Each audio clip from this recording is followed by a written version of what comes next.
말씀을 상고하겠습니다. 데살로니가전서 제1장. 제가 2절 보면 여러분들이 3절을 읽어주시기를 바랍니다. 우리가 너희 모두로 말미암아 항상 하나님께 감사하며 기도할 때에 너희를 기억함은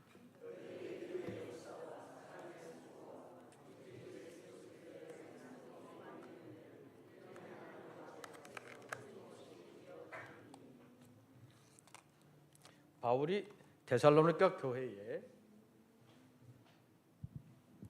편지를 하면서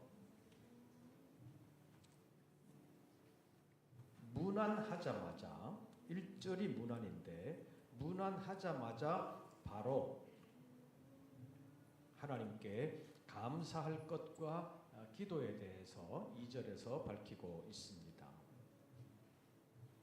과연 무엇이 데살로니가 교회의 특징이길래 문안하자마자 내가 하나님 앞에서 너희를 인하여 감사한다 그렇게 말할 뿐만 아니라 기도할 때마다 너희를 기억하고 있다라고 말하고 있는데, 일반적으로 기도는 언제 해요?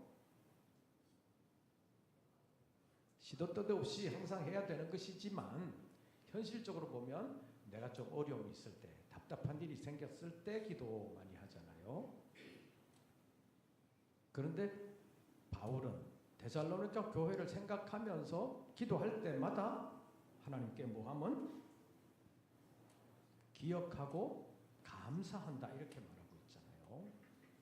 그러니까 데살로니가 교회를 향한 바울의 감사가 있었었는데 항상 감사한다고 말하고 있습니다. 자, 2절 보시지요. 우리가 누구로 말미암아 너희 모두로 말미암아 항상 하나님께 감사하며.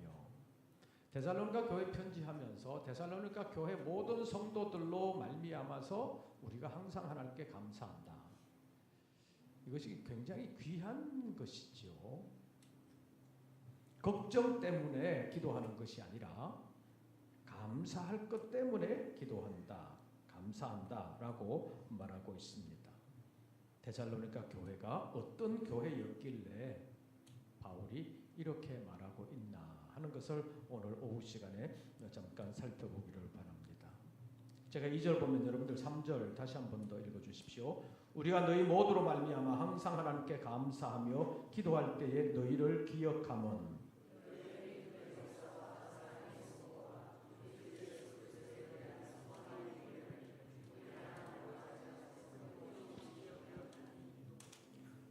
바울은 데살로니가 교회 성도들을 생각하면서 딱 떠오르는 것이 있었지요.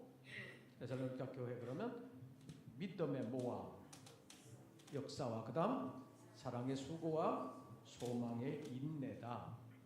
그런데 고린도전서 제13장에 있는 말씀, 사랑장이라고 불리는 그 말씀을 기록하면서 맨 마지막에 믿음, 소망, 사랑 이 세 가지는 항상 있어야 된다라고 말씀했는데, 여기 보면 데살로니가 교회에 믿음, 소망, 사랑이 있었습니다. 그래서 오늘 제목을 믿음, 고린도전서 13장에서는 믿음, 소망, 사랑이라고 하는데 여기는 믿음, 사랑, 그 다음 소망.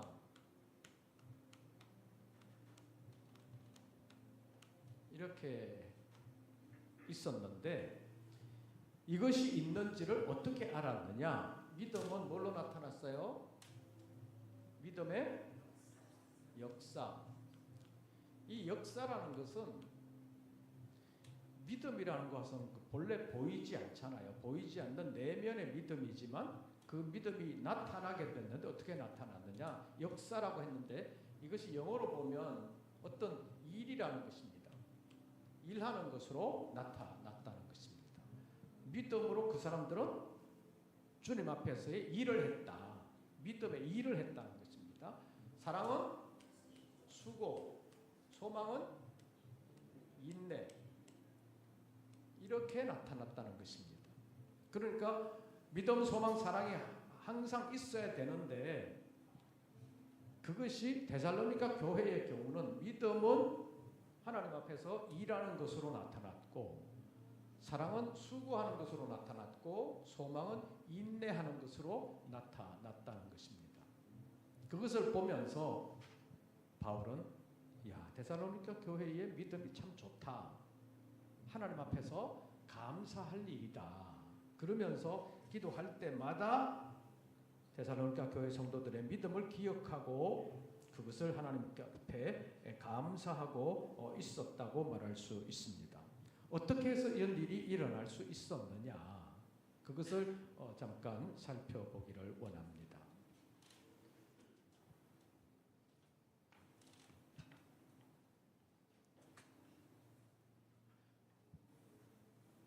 바울 당시에 바울이 복음을 전하면 데살로니가 교회를 비롯해서 여러 교회에다가 복음을 전했는데 그 복음을 전하면 어떤 경로를 거쳐서 전해지는 것을 볼 수 있죠. 지금은 우리 사순절이라고 해서 신약 성경을 한번 통독하자 그래가지고 다 여러분들 참여하게 하고 있습니다. 근데 여러분들 어떻게 참여해요? 어떻게 읽고 계세요? 여러분들 각자가 그냥 각자 성경이 있잖아요. 또 어떤 분들은 흔히 말하는 그 휴대폰 어플을 이용해 가지고 들으면서 하기도 하고 각자가 다 할 수 있는 환경이 돼 있잖아요. 그런데 바울이 복음을 전할 그때만 해도 그런 게 없었다는 거죠. 성경도 각자가 읽을 수 있는 상황이 아니에요. 바울이 데살로니가 교회에 편지를 보낼 때만 해도 편지를 보내면 요즘식으로 우편 배달부가 가는 게 아니잖아요. 개인적으로 인편으로 가서 이게 바울의 편지다 라고 전해주면 그 다음에 어떻게 하겠어요? 전해주면 그 교회 대표자가 교인들을 모아서 이게 바울의 편지입니다 하고 읽어주는 거죠. 읽어주면 모여서 듣습니다. 듣고 그 말씀이 어떻게 되느냐? 어떻게 돼요? 어떻게 돼야 돼요? 요한계시록 1장 3절에 있는 말씀을 보면 이 예언의 말씀을 읽는 자와 옛날 개역 성경으로 말하면 듣는 자들과 그 가운데 기록한 것을 지키는 자들은 복이 있다 이렇게 말씀하십니다. 그러니까 바울의 편지든지 베드로의 편지든지 누구의 편지든지 지금 우리가 성경이라고 하는 이것을 전달받으면 읽어준다는 거잖아요. 가장 먼저 읽어줍니다. 그 다음에 누가 들어요? 성도들이 듣잖아요. 그 다음에 듣는 것으로 끝이면 그걸로 끝이에요. 거기까지요. 거기까지. 그런데 듣고 어떻게 해요? 지켜가야 된다는 거잖아요.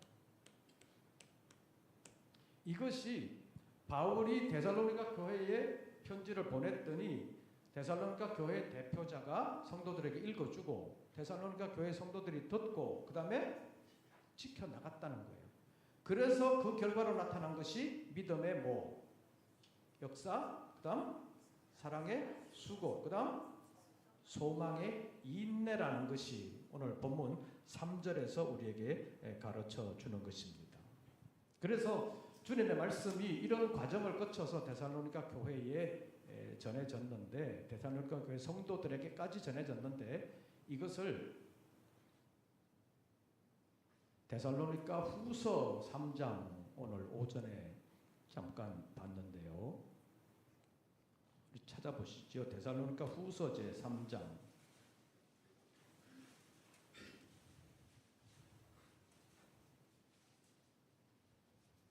1절에서 주의 말씀이 어떻게 되었는지 데살로니가 후서 제 3장 1절 다 같이 읽습니다. 끝으로 형제들아 너희는 우리를 위하여 기도하기를 주의 말씀이 너희 가운데서와 같이 퍼져나가 영광스럽게 되고 이 표현으로 한다면 데살로니가 교회에 보낸 또는 데살로니가 교회에 전한 말씀이 어떻게 돼요? 퍼져나가서 어떻게 되었다? 영광스럽게 되었다. 그런데 이것을 옛날 성경, 지금 개역 개정 말고 고전에 있었던 개역 한글에 보면 어떻게 되어 있었냐면 주의 말씀이 다름질하여 이렇게 되어 있습니다. 다름질하여 영광스럽게 되고, 주님의 말씀이 데살로니가 교회에 전해졌을 때, 성도들에게 전해졌을 때 성도들은 대표자는 읽어주었고 성도들은 들었고, 여기서 그친 것이 아니라 이 말씀이 다름질해가지고 결국 지켜나가는 과정까지 갔다는 것입니다. 그래서 어떤 영어 성경에 보면 주의 말씀이 이렇게 달려갔다. 그래서 여기까지 왔다. 이런 것을 번역하고 있는 것을 볼 수 있습니다. 그런데 그것을 이제 지금 개역 성경에서는 퍼져나가서 영광스럽게 되었다. 이렇게 표현하고 있습니다. 그런데 그 말씀이 데살로니가 교회의 경우에 다시 본문으로 데살로니가전서 1장으로 돌아가 보면 대표자가 읽어주는 그 말씀을 들은 사람들이 그 말씀을 지켜나갈 때 말씀이 이런 과정으로 이렇게 달려가서 결국 말씀이 여러 가지 삶의 변화로 나타나게 됐는데 그것이 무엇이었느냐? 믿음의 역사, 사랑의 수고, 소망의 인내로 나타났다는 것입니다. 그것이 좀 더 구체적으로 보면 이 믿음의 역사, 사랑의 수고, 소망의 인내가 구체적으로 어떻게 나타났느냐? 오늘 본문에 있는 말씀 가운데서 9절을 보시죠. 그들이 우리에 대하여 스스로 말하기를 우리가 어떻게 너희 가운데 들어갔는지와 너희가 어떻게 뭘 버리고 우상을 버리고 누구에게로 돌아와 하나님께로 돌아와서 살아계시고 참되신 하나님을 섬기는지와. 그러니까 데살로니가 교회 성도들이 이런 경로를 거쳐서 말씀을 받고는 자기들이 지금까지 섬겨왔던 뭘 버렸다고요? 우상을 버렸다. 우상 버리는 게 쉬워요, 안 쉬워요? 쉽지 않아요. 별것 아닌 것 같지만 버리는 사람 입장에서 보면 굉장히 힘든 거예요. 왜냐하면 해코지 당할까 봐, 안 좋은 일이 생길까 봐. 사람들은 좋은 게 좋다는 생각을 가지잖아요. 진리를 위해서라면 이건 딱 끊어야 된다, 이래야 된다. 그렇게 말은 하지만 실제적으로는 그렇게 잘 안 되는 것이 현실이에요. 그래서 옛날에는 신방 가서 뭐 부적 버려 달라는 사람, 집에 매놨던 그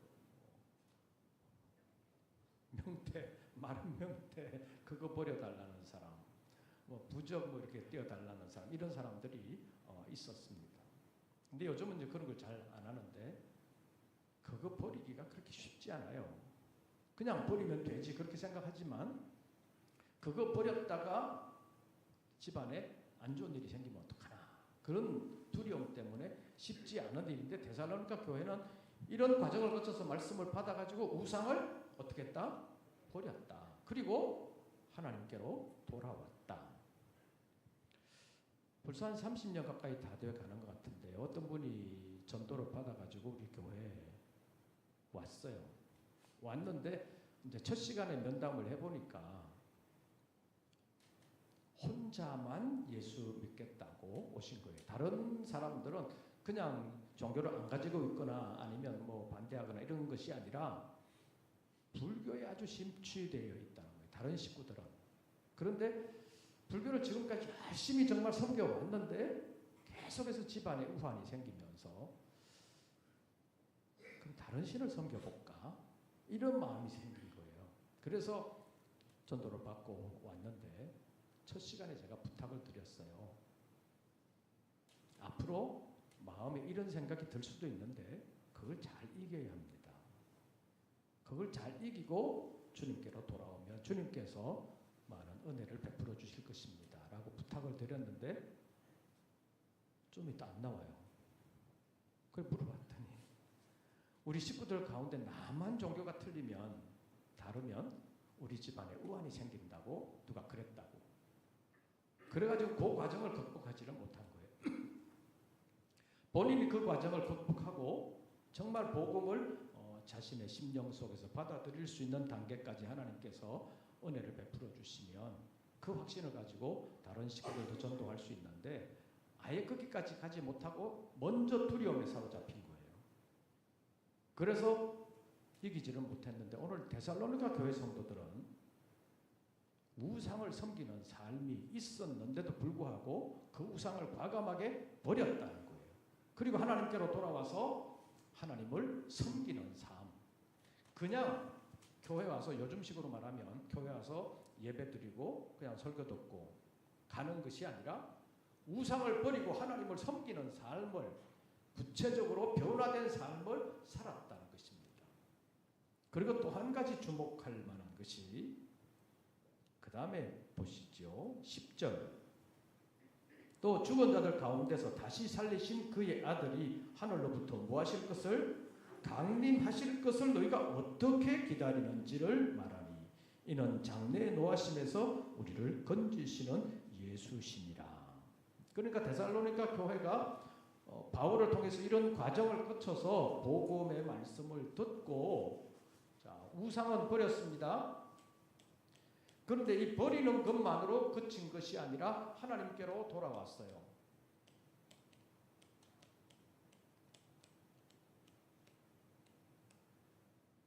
그런데 여기까지만이 아니라 또 누구를 기다려요? 주의 강림이라고 불리는,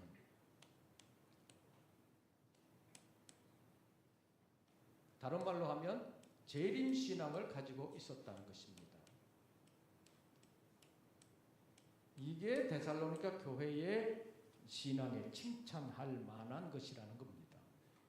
오늘날 한국 교회에 지금은 아니지만 예전에 한참 교인들이 많을 때 1000만, 1200만 뭐 이런 교인이라고 말들을 했는데 그럴 때 그 교인들이 과연 이 과정을 통해서 보면 어디까지 왔나 보면 주로 여기까지 왔다고 볼 수 있습니다. 그냥 교회 와서 설교 듣고 예배 참석하면 교인이다. 이런 사람들이 1200만 또는 1000만 이런 식으로 됐다는 거예요. 그런데 데살로니가 교회는 그냥 읽어주는 말씀을 듣는 것으로 그치지 아니하고 그 들은 바 말씀을 자기 속에 품고 돌아가서 자기 집에 있는 우상을 다 버리고 하나님께로 돌아와서 하나님을 섬기는 신앙을 가졌을 뿐만 아니라 다시 오시는 주님, 죽음 가운데서 다시 살아나신 하나님의 아들 예수 그리스도께서 다시 오신다고 하는 것을 뭐 했다고요? 기다렸다고 말하고 있습니다. 그것이 재림신앙입니다. 그걸 기다렸다는 것은 뭐예요? 지금은 별로 그렇지 않지만 옛날에는 주로 5일장이 있었잖아요. 서울에 사는 사람들은 잘 모르지만 지방에 살던 사람들은 5일장이 있는데 그 5일장에 부모님이 장터에 가면 누가 기다려요? 애들이 기다리잖아요. 뭐 때문에? 뭔가 장에 가서 사올 게 있다고 기대하는 게 있기 때문에 기다리는 것입니다. 그런데 데살로니가 교회 성도들이 주님의 다시 오심을 기다린다는 것도 비슷한 거예요. 기다리는 이유가 장래 노하심에서 우리를 건지시는 예수신일 뿐만 아니라 10절 끝부분에서 이는 장래 노하심에서 우리를 건지시는 예수시니라. 예수님께서 장래 노하심에서 우리를 건져주시는데 주님 재림하실 때 주님의 심판이 있다는 것이 재림신앙에서 분명히 강조되는 것입니다. 그러니까 주님 다시 오실 때 말씀대로 산 사람에게는 상을 주고 고역하고 주님을 부정한 사람들에게는 벌을 내리신다는 것이 성경의 확실한 증언입니다. 그래서 마태복음 25장 마지막 절에 보면 의인들은 영생에, 악인들은 영벌에 들어가게 된다. 이렇게 표현을 했는데 영생을 주시는, 영원한 상급을 주시는 주님이 오시는 것을 기다린다는 것은 지금은 이렇게 힘들고 어렵지만 정말 견디기 힘들지만 주님께서 다시 오시면 우리에게 영생을 선물로 주실 것이다. 그리고 영원한 상을 주실 것이다. 그런 기대감이 있었다는 것입니다. 그런 기다림이 있었기 때문에 데살로니가 교회 성도들이 믿음으로 일하고 사랑으로 수고하고 소망 가운데 인내할 수 있었다는 것입니다. 데살로니가 전서가 5장으로 구성이 되어 있는데 데살로니가 전서를 기록하면서 바울이 이 신앙의 특징, 재림 신앙의 특징들을 기록한 구절이 매 장마다 있어요. 다른 성경에는 없습니다. 데살로니가 전서에만 있어요. 그러니까 데살로니가 교회에 편지를 보낼 그때만 해도 데살로니가 교회 성도들의 이 재림 신앙이 아주 철저했다는 것을 알 수 있습니다. 1장 찾았으니까 1장 마지막 절 다시 보시죠. 죽은 자들 가운데서 다시 살리신 그의 아들이 하늘로부터 뭐하실 것? 강림하실 것을 너희가 어떻게 기다리는지를 말하니 이는 장대의 노하심에서 우리를 건지시는 예수시니라. 데살로니가 교회 성도들은 예수님께서 다시 오실 것, 재림하실 것을 기다리고 있었다. 그 예수님은 장대 노하심에서 너희를 건져주실 뿐만 아니라 말씀대로 산 사람에게는 상을 주신다는 것을 이제 후반부로 들어가면 다시 알게 되겠습니다. 2장에서 보시죠. 2장 17절부터 20절까지의 말씀을 봅니다.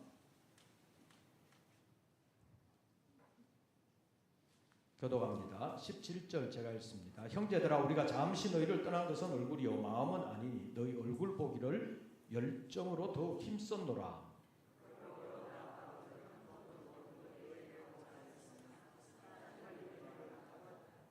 그 다음 19절부터 20절 보십시오. 2절 말씀 우리 다 같이 봉독합니다. 우리의 소망이나 기쁨이나 자랑의 면류관이 무엇이냐? 그가 강림하실 때 우리 주 예수 앞에 너희가 아니냐? 너희는 우리의 영광이요 기쁨이니라. 말씀을 전하는 자와 말씀을 받는 자의 관계가 이렇게 되기가 쉽지 않습니다.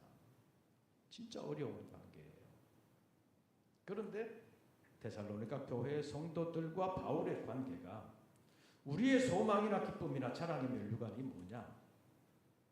우리가 주님 앞에 섰을 때 우리가 기뻐하고 자랑할 만한 것이 뭐 있냐? 그럴 때 그가 강림하실 때 우리 주 예수 앞에 누가 아니냐? 너희가 아니냐? 우리 주 강림하실 때 주님 앞에 너희가 아니냐? 너희가 우리의 자랑이요 기쁨이요 면류관이다. 이렇게 말하고 있다는 것입니다. 그러니까 데살로니가 교회 성도들이 재림 신앙을 가지고 주님을 기다리는 그런 믿음의 생활을 하고 있는 것을 주님이 보시면 데살로니가 교회 성도들에게 삶의 지금까지의 수고를 보시고 그 믿음에 대한 보장과 상을 주실 것이지만 그것을 보면서 바울은 뭘 느낀다는 거예요? 우리의 소망이나 기쁨이나 자랑의 면류관이 뭐냐? 데살로니가 성도들의 믿음을 보면서 주님 앞에서 내가 이 사람들에게 복음 전했습니다. 그랬더니 이 사람들이 이렇게 살았습니다. 라고 주님 앞에서 자랑할 만한 믿음을 데살로니가 교회 성도들이 가지고 있었다는 것입니다. 그래서 20절을 보면 너희는 우리의 무엇이요? 영광이요 또 기쁨이니라. 이 재림 신앙을 가지고 살아가는 모습을 보면서 주님의 재림 때에 데살로니가 교회 성도들이 바울의 소망이요 기쁨이요 자랑의 면류관이다. 너희는 우리의 영광이요 기쁨이다. 이렇게 말하고 있습니다. 재림 신앙에 기초한 믿음의 역사와 사랑의 수고와 소망의 인내가 있었기 때문이라고 말할 수 있습니다. 그 다음 3장으로 넘어가서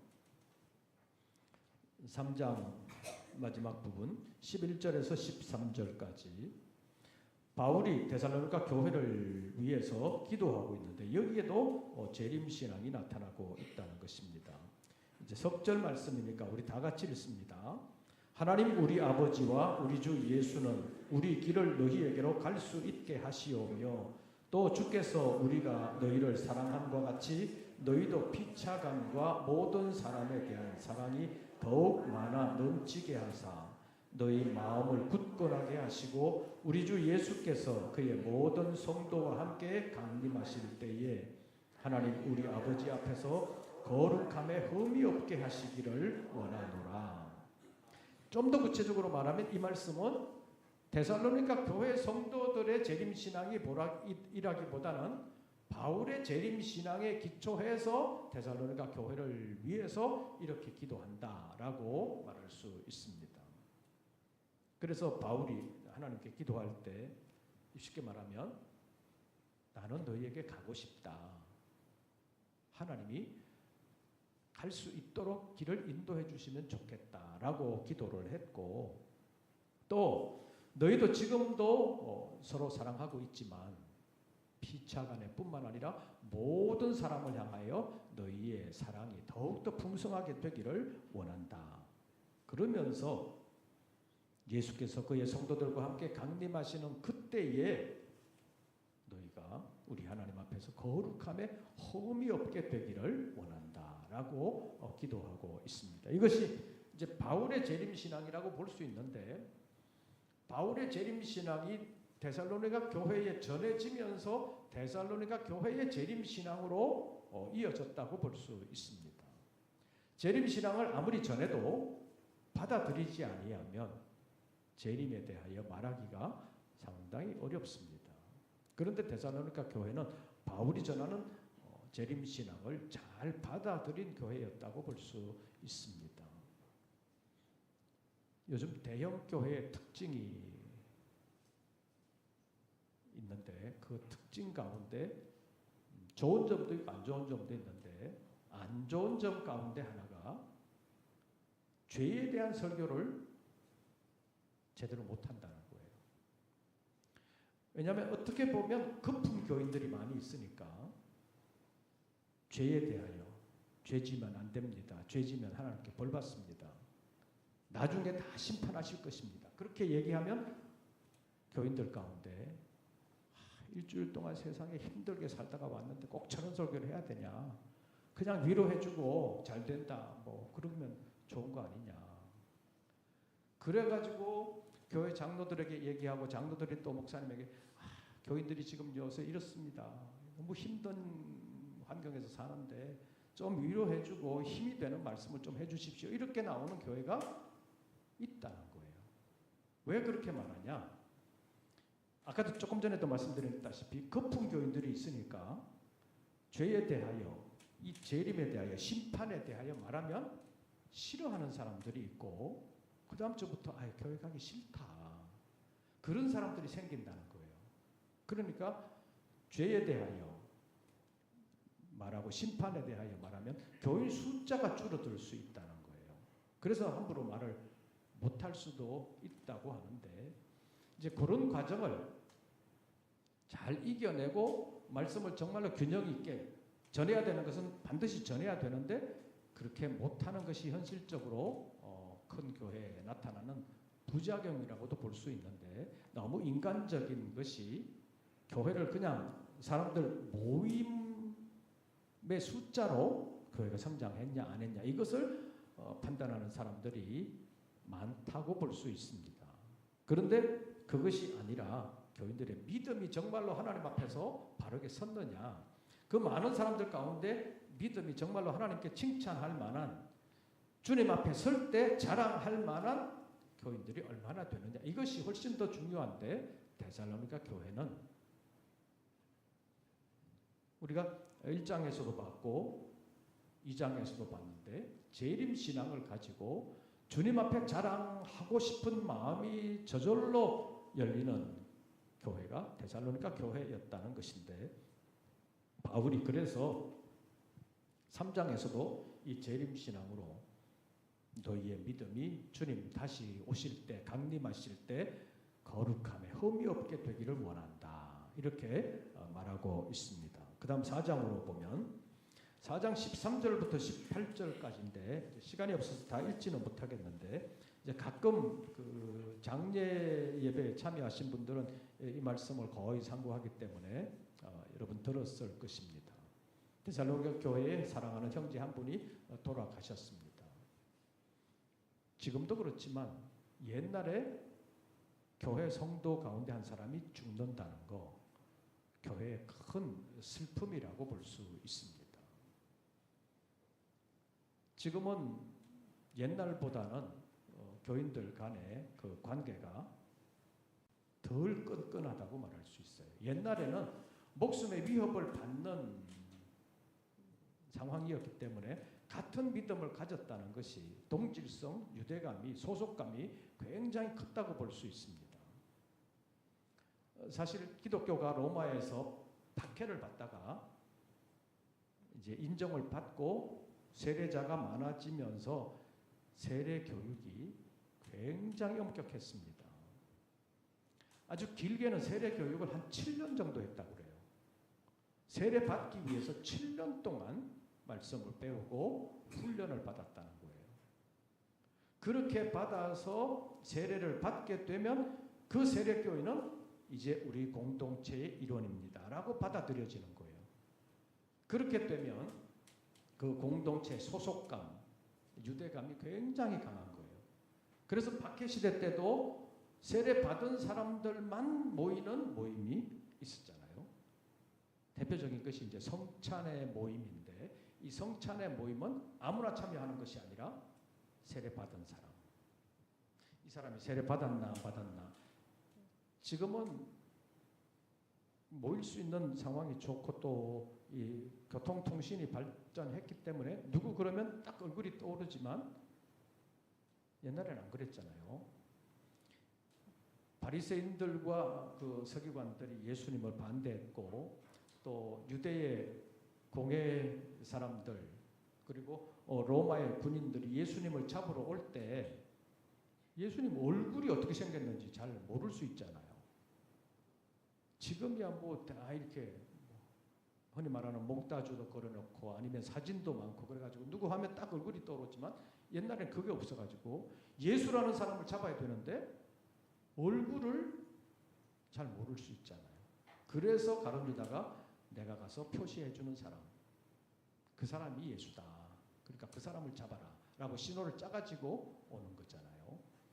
그런데 예수 믿는 사람들이 신앙생활을 하면서 세례 받은 사람만 성찬에 참여할 수 있다 이렇게 말을 했는데 박해시대에 다른 첩자 같은 사람이 들어와가지고 예수 믿는 사람들을 잡아가기 위해서 몰래 숨어 들어올 수도 있다. 그런 상황일 수 있잖아요. 실제로 그런 일들이 있었습니다. 근데 그럴 때 세례 받았냐 안 받았냐 하는 것을 이렇게 뭐 여러분들 영화에서 가끔 보시지만 그 물고기 모양을 땅에 그리면서 어디에 표시하면서 세례 받은 사람이다, 예수 믿는 사람이다 이런 표현들을 썼었는데 이 믿음이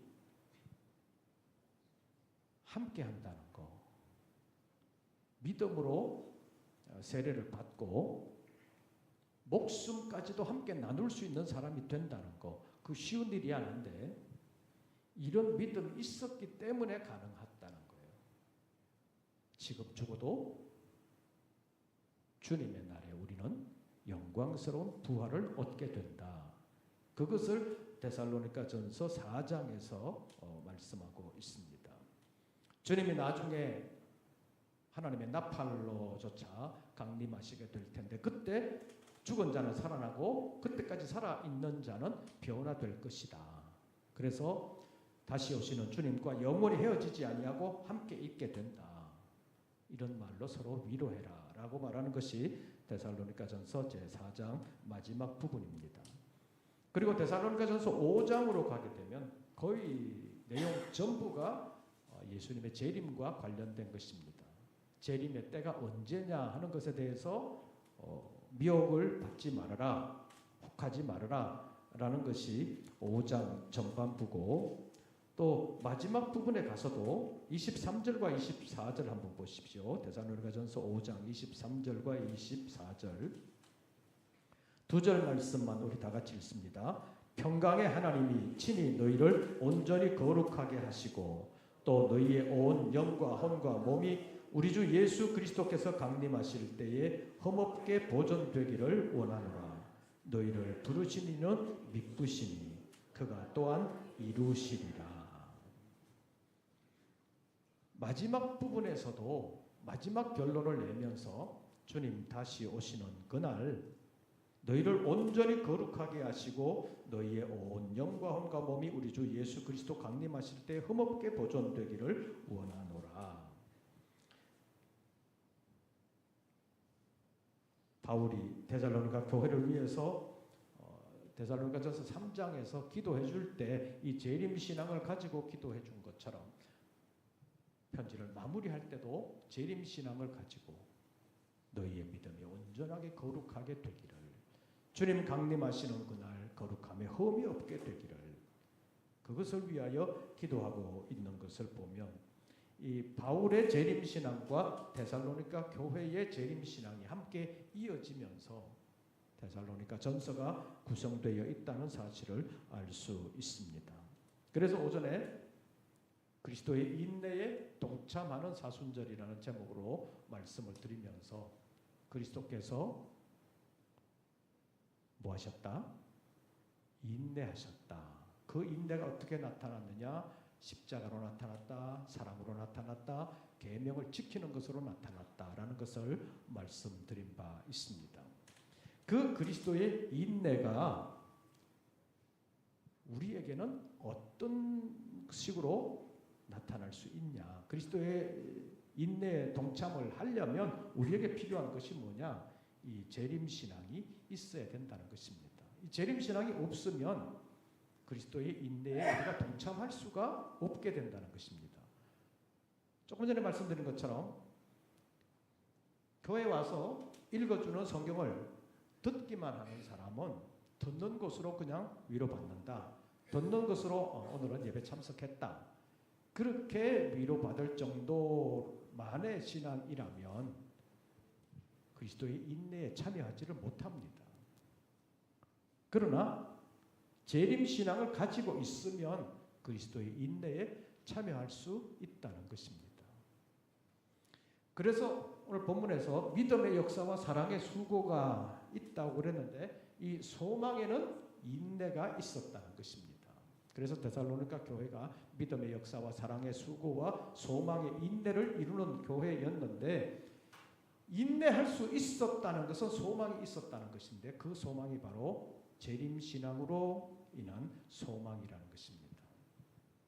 단순히 지금 수고하면 몇 년 후에 뭐 하나님이 갚아주신다, 그게 아니라 주님이 다시 오실 때 모든 것을 갚아주신다. 그러니까 지금 당장 안 갚아주셔도 내년이나 몇 년 후에 안 갚아주셔도 재림 때는 반드시 갚아주신다. 그러니까 믿음으로 일하고 사랑으로 수고해도 손해보는 거 없다. 이런 믿음이 있으니까 이걸 할 수 있는 거예요. 이게 없으면 실제적으로 하기가 쉽지 않습니다. 잘 안 됩니다. 나만 손해볼 수 있냐? 이런 생각이 들기 때문입니다. 그러니까 재림신앙을 가지고 주님 오실 때에 주실 상급까지 보면 손해되는 거 하나도 없을 뿐만 아니라 로마서 8장에서 우리가 이미 살펴본 것처럼 지금 현재 당하는 우리의 고난은 장차 나타날 영광과 뭐 할 수 없다? 비교할 수 없다. 지금 고난이 크다고 생각되지만 그래도 견딜 수 있는 것은 장차 주실 영광과 비교해보면 지금 고난은 아무것도 아니다. 주님께서 갚아주실 영광이 훨씬 더 크다. 그러니까 지금 우리는 견딘다. 견딜 수 있다. 그리고 견뎌야 된다. 이렇게 말할 수 있다는 것입니다. 이 그리스도의 인내에 동참하기 위해서 데살로니가 교회가 가졌던 신앙은 재림 신앙이었다는 것. 그것을 기억하면서 이 사순절 막바지에 우리는 어떤 믿음을 가져야 되나. 우리가 교회 생활을 하면서 어떤 사람은 별로 수고 안 하는 것 같은데 또 희생 안 하는 것 같은데 나만 해야 되나? 이런 생각이 들 수도 있습니다.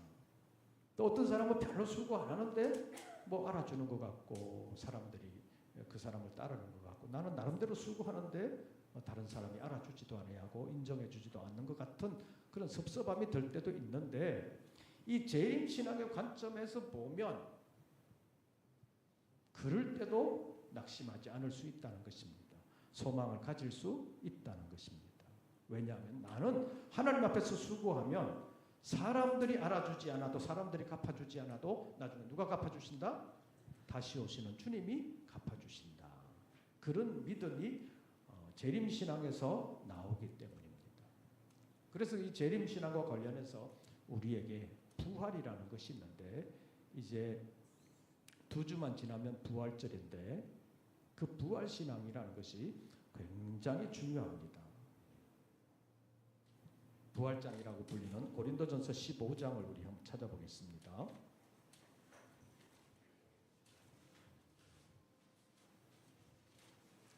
고린도전서 15장 부활에 관한 여러 가지를 설명하고 난 후에 마지막에서 뭐라고 말씀하고 있는지 고린도전서 15장 마지막 절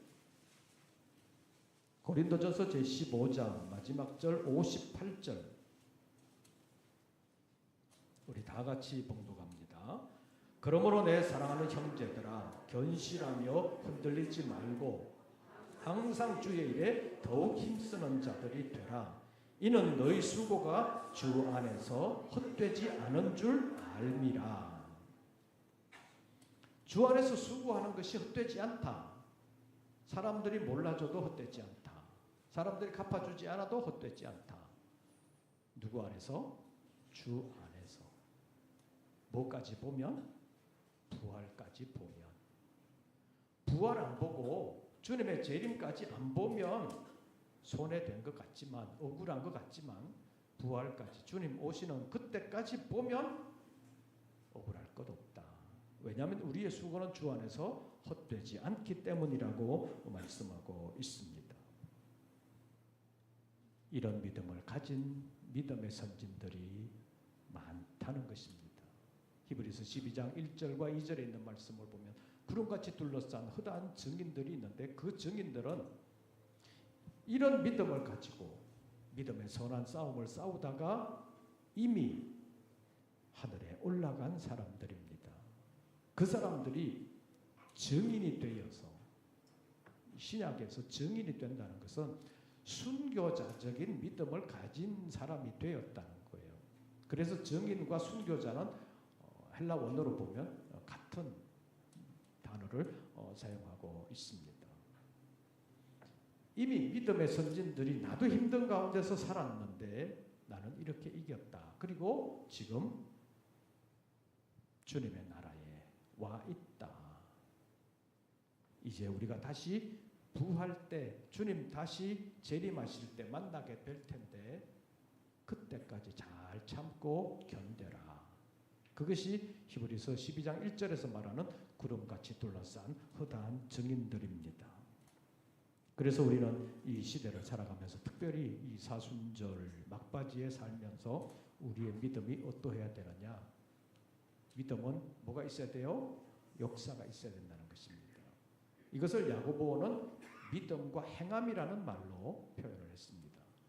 행함이 없는 믿음은 죽은 것이다. 그러나 데살로니가 교회는 믿음의 역사가 있었다. 행함이 있었다. 그 다음에 사랑으로 뭐 했다? 수고했다. 조금 하고 뭐 공치사하고 뭐 생색내는 것이 아니라 수고하면서도 사랑으로 했기 때문에 힘들다고 말하지 아니하고 공치사하지 아니하고 기쁨으로 감당할 수 있었다는 것을 말하고 있고 소망에 뭐가 있었다? 인내가 있었다. 재림신앙을 가지고 주님 다시 오시는 그날 다 갚아주실 것이다. 그것을 생각하면서 인내했고 참았고 목숨의 위협까지 받아도 그것을 견뎌낼 수 있었다는 것입니다. 그래서 지금 어쩌면 우리나라의 상황으로 보면 법적인 핍박은 아닌데 나름의 영적인 핍박이 상당히 많이 있을 수 있습니다. 그래서 직장에서 옛날 같은 그런 예수 믿는다는 얘기를 쉽게 할 수 있었고, 그런데 요즘은 예수 믿는다는 얘기를 쉽게 할 수 없는 그런 분위기를 만들어가는 경우가 많습니다. 특히 이제 공무원 세계에서는 종교 편향이라는 걸로 막 몰아가면서 예수 믿는 사람들을 굉장히 힘들게 하는 그런 분위기가 되고 말았습니다.